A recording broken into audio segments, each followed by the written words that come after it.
എന്താ കുട്ടികളുടെ പേര്? ഈ കുട്ടിയുടെ പേരെന്താ? ആ പേര് ആൺകുട്ടിയാ. പേര് വേണ്ട കുട്ടിക്ക്.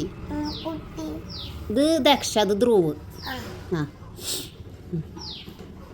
ആ ദക്ഷനെ അടിച്ച് പഠിപ്പിക്കണം നല്ലോണം. അത് പറഞ്ഞാൽ അനുസരണമില്ലാത്തൊരു പെൺകുട്ടിയാ.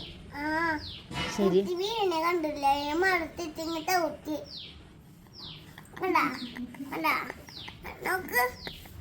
അതന്നെ കുട്ടീനെ ചവിട്ടാൻ പാടില്ല. ഉണ്ടാ അല്ല ധ്രുവിനെ ചവിട്ടണോ അല്ലേ?